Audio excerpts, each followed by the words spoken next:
All right, looks like we're live. Give everybody a minute or so to hop on here.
All right, we got some people on here. All right, a few people on Facebook. Oliver, David, on Instagram. Nice to have you joining. All right, everybody, we'll just get going here. Well, thank you for tuning into this live. A couple people dropped off already. Sweet. As soon as I start talking, they leave. But for those of you who don't know me, my name is Jerry Kuykendall. I go by Coach Jerry here online. I'm the owner founder of Biohacking Truth. And I've made it my life's mission to help people break out of the chains of poor health. Part of my backstory was I spent most of my career in retail, and through the course of working in retail management, I found myself in a very unhealthy state. And the typical Western approaches were not effective for me at all. And I was only able to find relief once I started taking my health in my own hands, became my own doctor, so to speak, and started prescribing myself some of the key fundamentals of health, which is, what's going on in your mind, how are you moving, how are you eating, how are you resting and introspecting, what kind of water you're drinking, how much sleep you're getting. And what are you eating? So it's very simple. It's very basic. And once I got down to that, stuff started going away. Depression, anxiety, immobility, digestive issues, skin issues, arthritis, all of it just started going away within the matter of about a year. So I decided to pivot, jump ship. I'm doing this, and could not be happier and truly living my life's purpose. So from what I've found is you cannot be happy, healthy, and whole, or even feel free. Like you don't feel free in your own body if you've got pain, immobility, if you've got high levels of lethargy and you don't have enough energy to get through your day, if you're constantly wound up, high anxiety, maybe you're the opposite end of the spectrum, just can't find any energy because you find yourself in this constant depressive state or a chronic depressive state, intermittent depressive state. All these things have to do with your choices, your habits, and the kind of flow that you're setting into your day. So that's pretty much a long-winded version of what I do and why I do it. And from that, I just want to share something with you guys today. So first of all, I hope you guys had a wonderful holiday weekend. I know mine was amazing. I eat pie once or twice a year, and Christmas is one of those times I eat me some pie. I had me some Dutch apple cherry pie. It was great. But it was great to get back on the wagon today and get to the gym, get my workout in, sauna, all that good stuff. So, but today what I want to talk about is continue some piggybacking on some of the lives that I've been doing the last few weeks, kind of tailoring along New Year's resolutions. And New Year's resolutions are something we're all familiar with. They've become cliche. People can utilize them to make massive changes in their life, but too often we use them to not make any change in our life. We see a typical pattern quite often of people holding out on taking action until New Year's Day. And by the time they get to New Year's Day, they really don't take it very seriously. So last few weeks, I did a live on motivation, sourcing motivation, deep-seated, long-lasting motivation, and white-hot instant action type motivation. So sourcing that, you might want to check that out. And last week I did one on, I guess it's about the contemplation phase of change, making a transformation. And the basic moral to that story is you've got to commit to finding a new state of being. And if you don't find a commitment to a new state of being, you're just kind of, shit, just lost my live on Instagram. Didn't bring my charger with me, so my phone died. So sorry, Instagram, no live.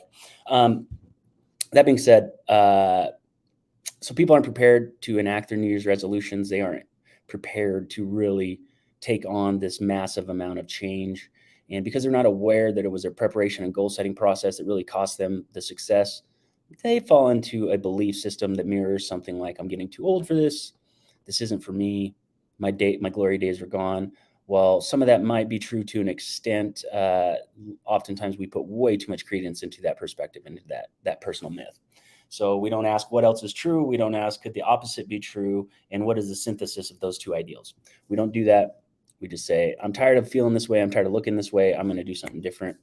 And we do our darndest for a while, but eventually our lack of planning and our lack of consideration for the project that we are actually embarking on, the amount of time, energy, and resources that's actually going to take. Worth every bit of it. It's going to save you money down the line. It's going to save you time down the line. It's going to save you being stuck and immobile down the line. So if you think taking care of your health is too inconvenient or too expensive, eating good food, maybe hiring a coach, ask yourself, what does a heart attack cost? What does a hospital stay cost?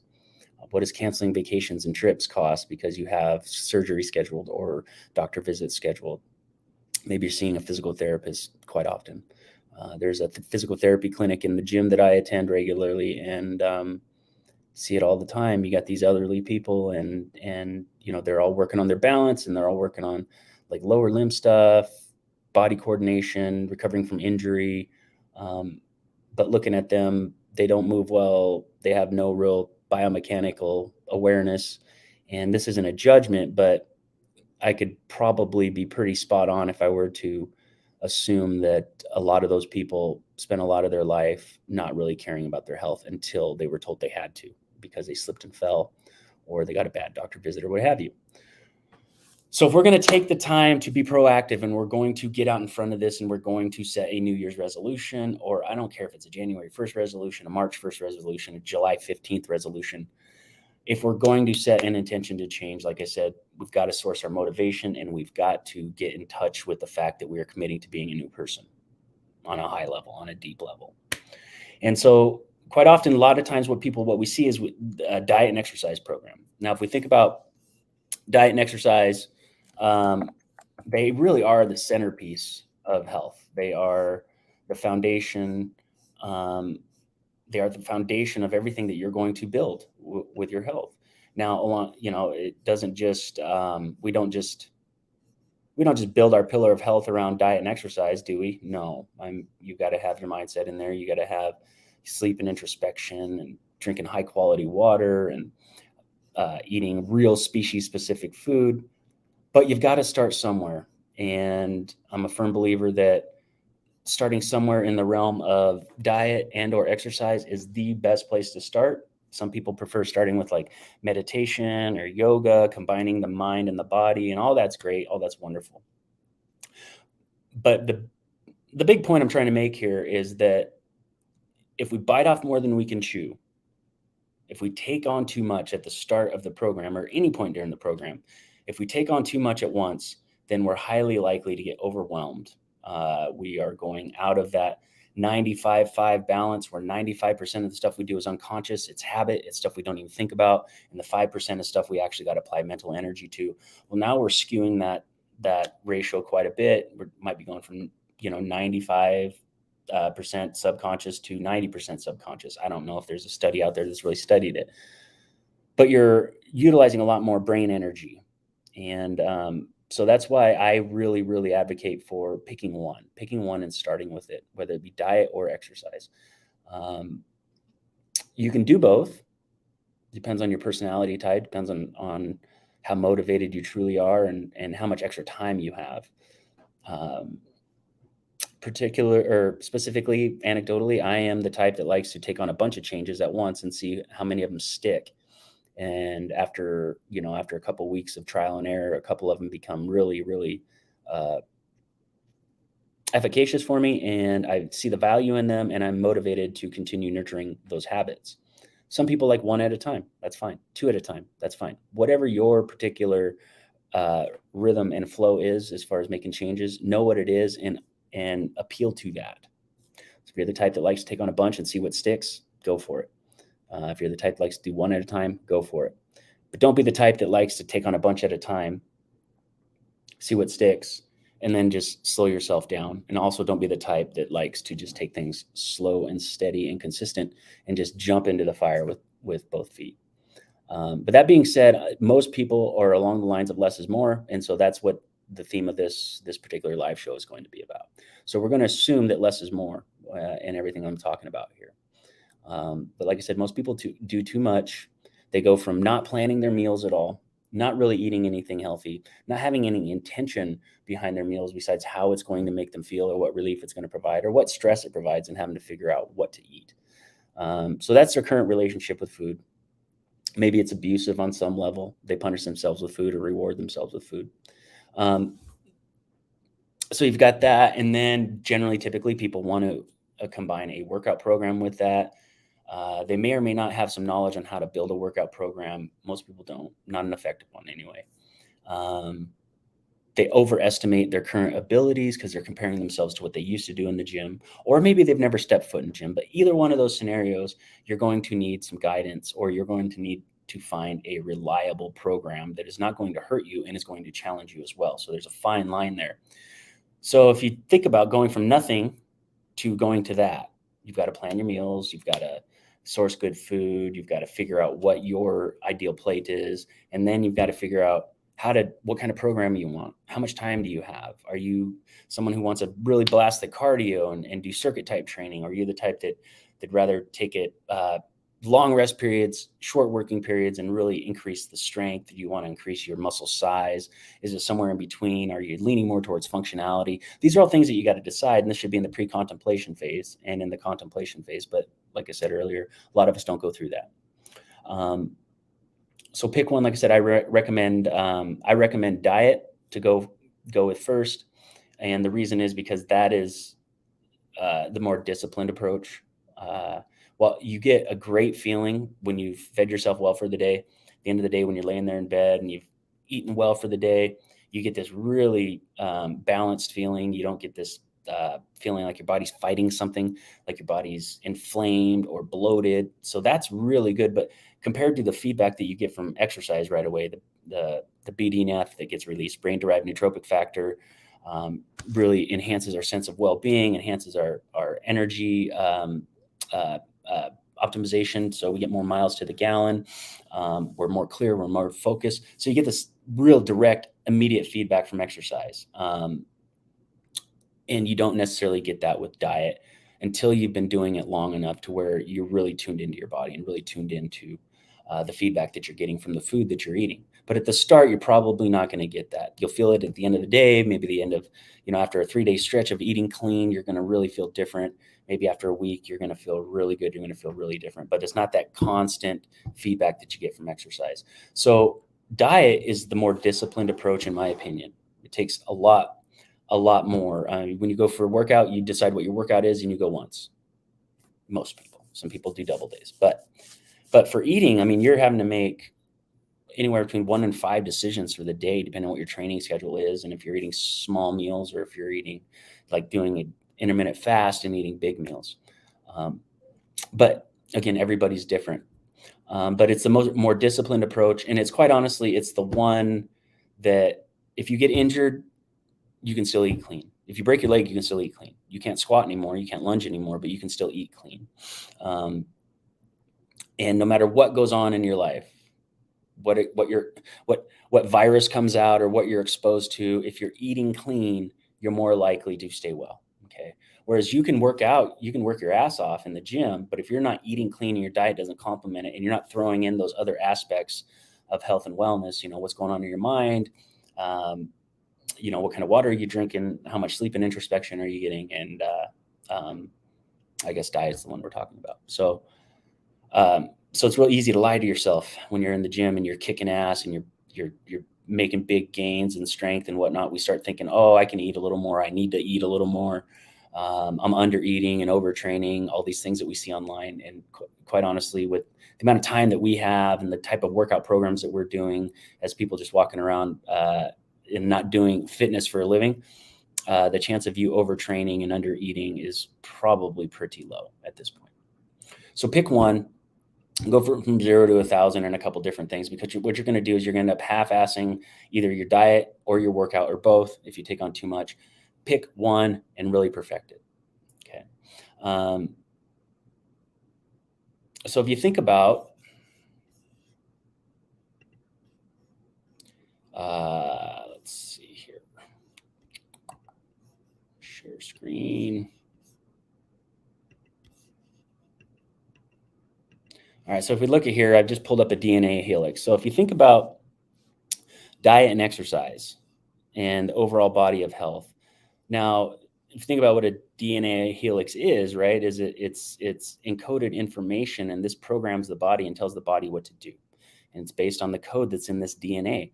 And so if you think about the diet and exercise components being like the outside helix here, right? So maybe one's diet, the other's exercise. And in the middle here, right, I forget what they call them, rungs or something. But these little bits of encoded information here in between the DNA helixes. If you think about that, like maybe this one's mindset, right? This one is sleep. This one is introspection, right? This one is maybe spirituality. Okay. And if we think about, once this is solidified and this code is ingrained within you, this is just the way you live. This is why, I talked about last week that discipline is important, but it's only important until a habit is formed. And so if we think about building one of these, we start out with nothing, right? There's no code in our body for health. And we decide we're going to just jump in here and we're going to throw that first helix up of the diet. And then we're going to throw that second helix up of the exercise. And then, we're not going to worry about the middle too much. And we're going to just try to squeeze this into our day. And then, oh shit, I read something on Instagram that said sleep's important. And I read something on Instagram that said I should pray every day. And then I saw something on YouTube that said I need to get my head on the pillow by this time. And, something else that said my nightly shutdown procedure should be this, that, and the other. Like, before you know it, you've got 10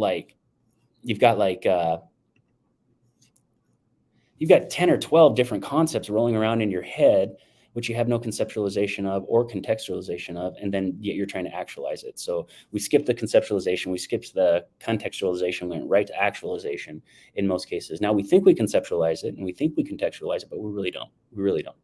It's not a difficult concept, but there is a level of understanding, application, and tracing of results that needs to happen for you to really understand how that dynamic fits into your life.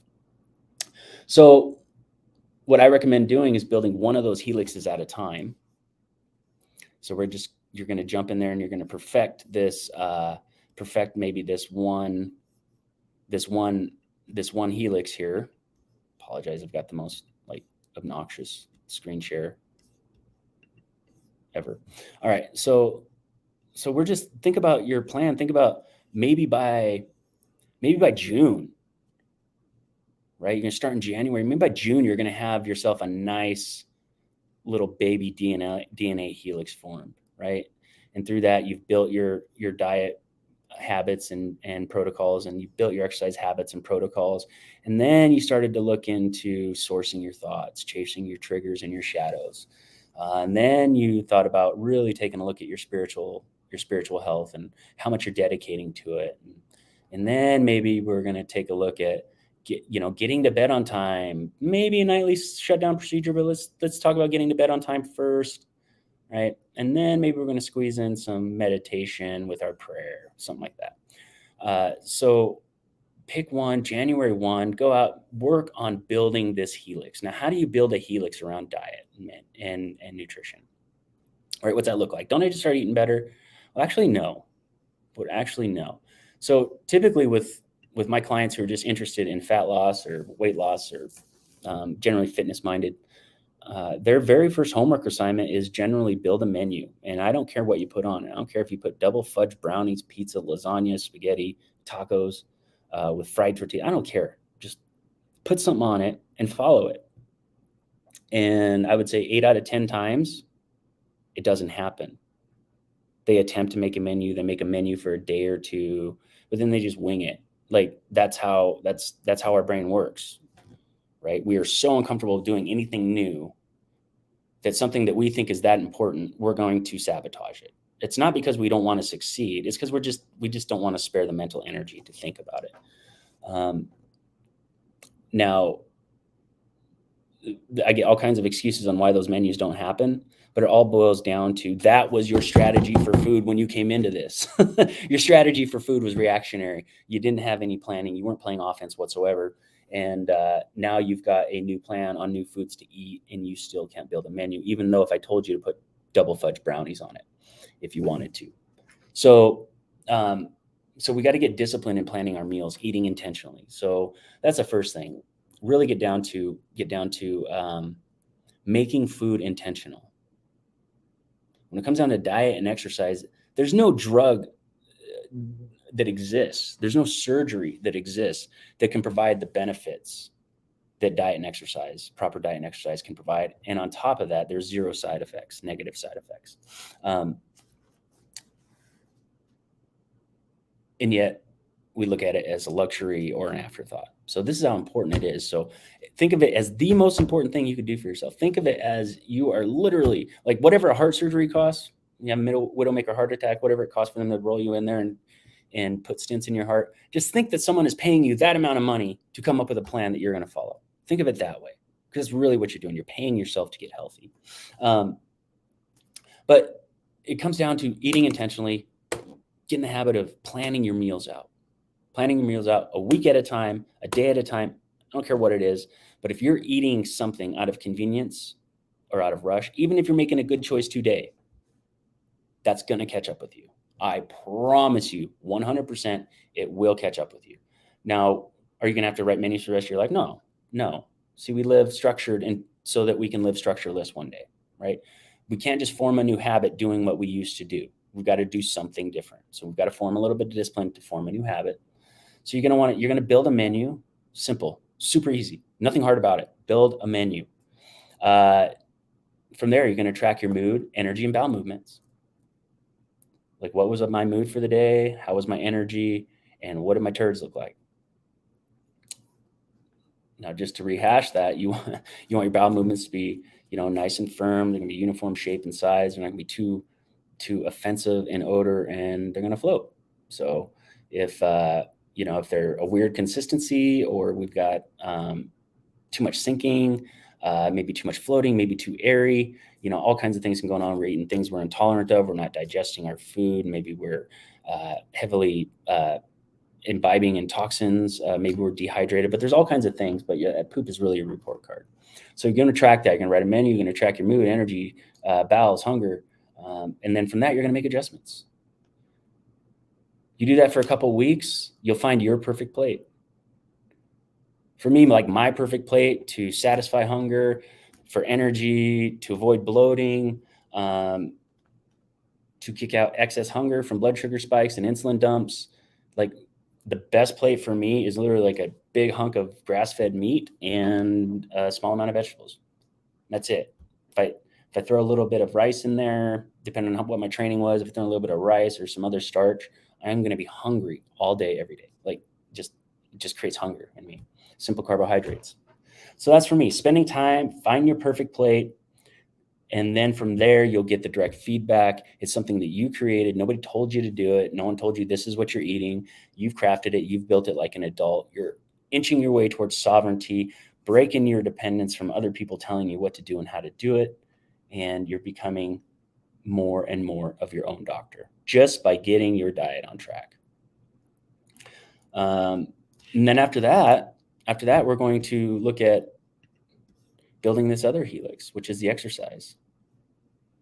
Now imagine going into having to find a gym, having to find a trainer, deciding what your exercise modality is, what your goals are, what maybe postural anomalies you have or structural anomalies that you have, past injuries, pain points, all these things. These are all things you're going to want to consider in who you're going to let design your workout program. But you get a really solid one. It's real important. Now imagine going into that and you haven't decided what you're going to eat or how you're going to do it yet. Okay, but you've already got this other helix. You've already got this other helix built. You've played out the proof of concept. By now, you've lost some weight. You're feeling better. You're more mentally clear.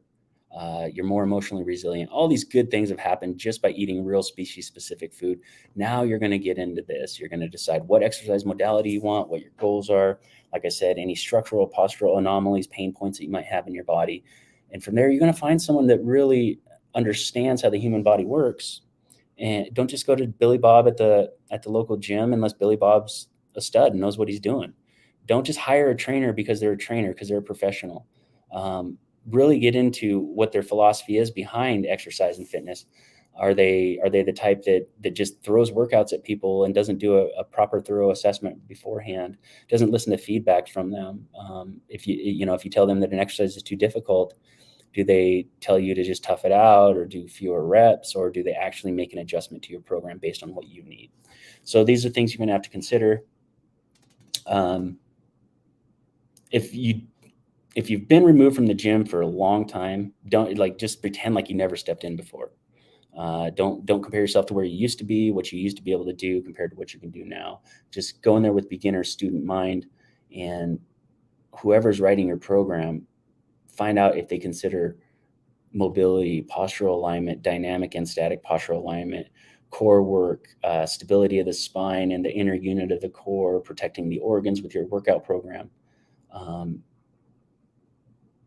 So think of all that stuff to think about building a body, like bodybuilding, like literally building a body from inside out. But do that before going balls out. You're going to want a good 3-month corrective exercise phase, probably at least. And then you can really hit the gym pretty much as hard as you want, based on your current activity level and conditioning beforehand.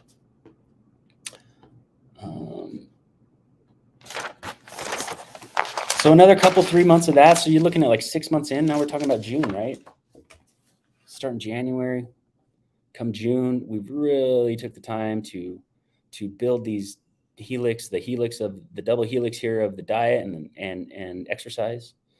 And after about 6 months of doing that, you got the habits established. Now we can start taking a look at mental and emotional energy leaks from lack of resilience. Now we can take a look at our spiritual body. Now we can take a look at how much time we're spending introspecting and getting good rest, getting good quality rest. So maybe you give yourself another year to get those four at least somewhat solidified in your life. But if you think about that, in a year and a half, maybe 2 years, you can have a really solid DNA double helix of health that is operating within you and is guiding you. And that's when discipline is no longer necessary, because you wouldn't know what to do if you didn't wake up and go work out, or if you didn't plan your meals, or if something was on your plate that was garbage food, you wouldn't know what to do with it, right? You wouldn't want to eat it. All righty. All right, so that's about all I got for you guys. I'm going to see if there's any comments here. No comments. Excellent. Well, I appreciate you guys for tuning in. And if you're about ready to start a New Year's resolution journey or a transformation journey, I am on your side. Please reach out to me and let me know what you got going on. I'd be more than happy and honored to keep track of your journey with you. But if you're just not sure where to go, I got you. Like if you're not sure what your next step is, or how to build your perfect plan, how to source your motivation and your purpose, this is what I got. This is what I got for you. This is what I do. If you're currently experiencing any lack of freedom or sovereignty due to your health condition, your health state, chances are I've got a program for you. If I don't have a program for you, I know where to send you. So if you want to book a call with me today, you can click on the link in my bio, my Linkfly link. From there, you can book a call. You can check out some of my podcasts, whatever you'd like. But yeah, I'm here for you. if you're experiencing a high level of stress, or if emotional resilience is an issue for you, Merry Christmas to you. Thank you. Yeah. We help ourselves when we help others too, though, don't we? Right.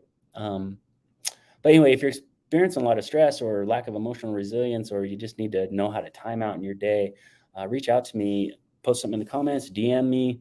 I've got a free stress reduction mini course, little simple exercises from 1 to 20 minutes long that you can utilize, throughout your day, or you can carve some time out in your evening before bed, and really get down to being centered and finding your essence. So I've set this up for busy professionals, busy parents, people that don't have a lot of time but experience a lot of stress. Um, Stress doesn't have to dominate your day. It doesn't have to dominate your thoughts, and you don't have to ruminate on it. Those are all options, and it's all optional. So, yeah, if there's nothing else, I appreciate you guys for tuning in. And I apologize, I don't know who this is, just says Facebook user, whoever that is. I appreciate your comments. Good stuff. Great support.